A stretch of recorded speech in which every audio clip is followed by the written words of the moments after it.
Cyraldel, expert donc, dans le domaine de la couverture radio, donc dans le domaine à la fois broadcast mais également cellulaire. On intervient donc auprès des opérateurs ainsi qu'auprès des régulateurs pour optimiser et planifier donc, les réseaux radio, que ce soit donc, sur du GSM, de la 2G, 3G, 4G ou encore du DVB-T, DVB-T2 en broadcast ou du DAB. Donc tout cela donc, dans l'objectif d'améliorer donc, la qualité de service pour les utilisateurs finaux, mais également pour diminuer les coûts, donc améliorer les OPEX et CAPEX, donc au niveau du déploiement d'un nouveau réseau ou de réseaux existants.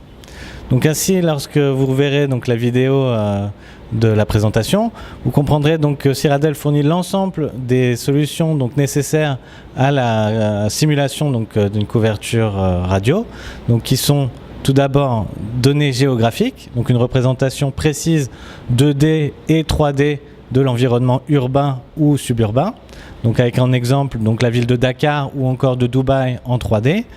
Nous avons également donc un modèle de propagation radio qui s'appelle Volcano, qui permet donc d'avoir une couverture radio la plus fidèle possible et la plus proche de la réalité, ce qui permet de vous garantir derrière que les calculs et les simulations vous donneront quelque chose qui est très proche de ce que vous aurez sur le terrain une fois que vous déploierez votre réseau et vous permettre ainsi de tester différentes configurations, que ce soit donc sur du niveau réseau cellulaire ou du réseau broadcast DVB-T ou DVB-T2.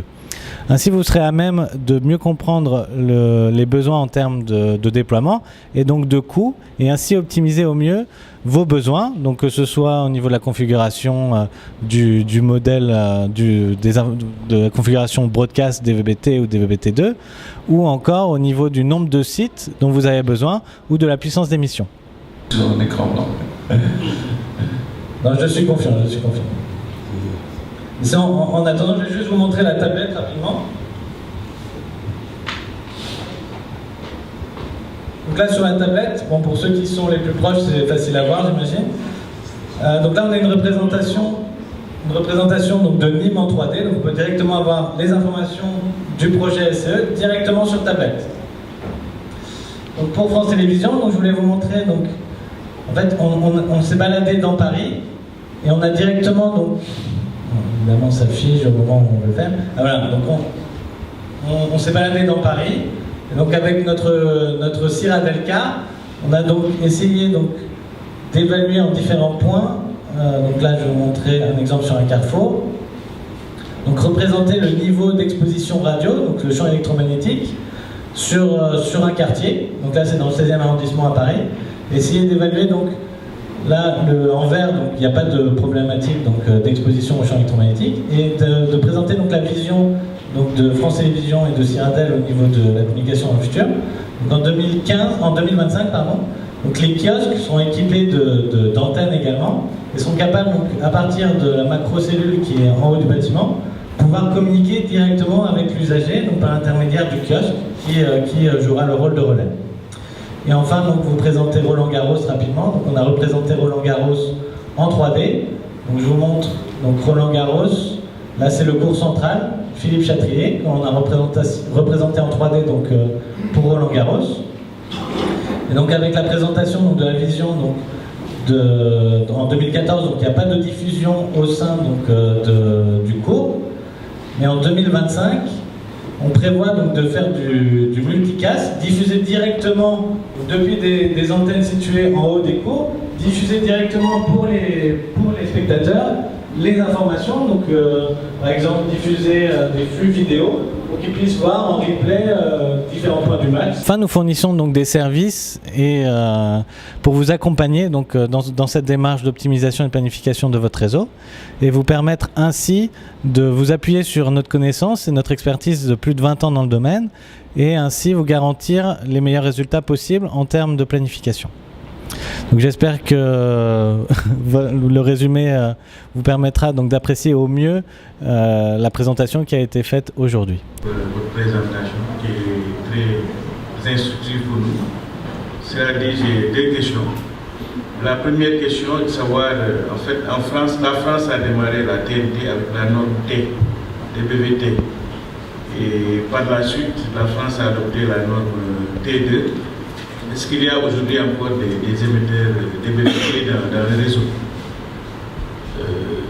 Et la deuxième question, l'outil que vous avez présenté, est-ce qu'il permet de faire les études de compatibilité, de voir s'il y a des interférences au cas où on voudrait ajouter l'outil multiplex, par exemple, on voudrait faire le SFN en même temps que le MFN. Est-ce que l'outil permet de détecter s'il peut y avoir des interférences? Merci. Alors, d'abord, merci pour votre commentaire sur la présentation.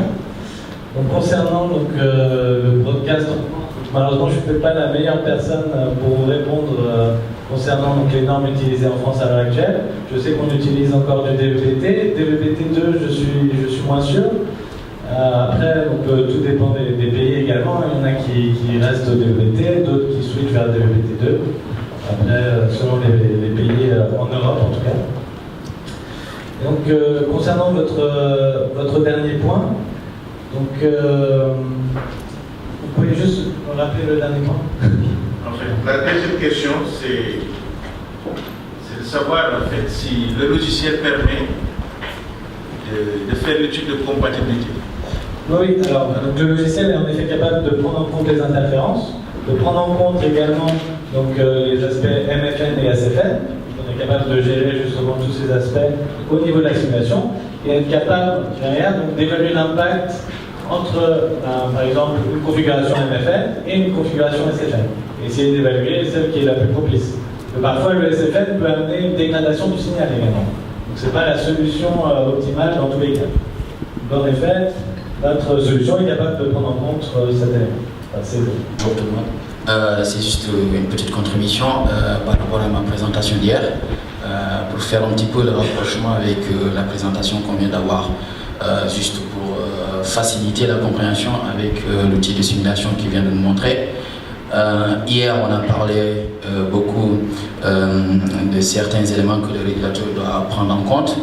On a parlé des niveaux de champ requis, des taux de couverture à assurer. Donc justement, en faisant des études de planification avec l'outil de simulation, tout à l'heure, il a montré une simulation de Dakar. Et à un moment donné, il disait que là, on a un niveau de champ requis, comment on appelle ça, acceptable. Par contre, dans certains endroits, le niveau de champ n'est pas suffisant justement pour capter la réception. Donc c'est en faisant des études de simulation de ce type-là qu'on arrive justement à dire que, par exemple, hier j'ai montré un contour de couverture, dire que voilà, on arrive à couvrir le contour à 80% ou à 90% qui était fixé le régulateur, ou on couvre un peu moins. Et dans ce cas, on essaie de faire des optimisations. Donc c'est juste pour faire le rapprochement par rapport à ça. Et le deuxième point que je voulais aussi parler, c'est tout ce qui est SFN. Il a montré un petit peu l'outil qui montre le brouillage SFN en T et en T2 justement. Hier j'ai expliqué un petit peu les techniques de réglage des plaques SFN. Donc à partir de l'outil de simulation, on peut voir qu'il y a des brouillages à certains endroits sensibles. Donc on essaie d'appliquer la technique que je disais hier justement pour essayer de repousser le brouillage introduit à certains endroits sensibles. Et puis dernier point, le niveau de champ d'exposition. C'est aussi au rôle du régulateur justement de fixer certains niveaux de champ requis justement pour les problèmes de santé. C'est aussi à prendre en compte dans les, comment on appelle ça, dans les autorisations dans les autorisations. Voilà. Juste, voilà, c'est vraiment pour une contribution pour camper ou en tout cas essayer de bien comprendre tout ce que j'ai raconté hier par rapport à l'outil de simulation qui vient de nous montrer à Dakar. Thank you.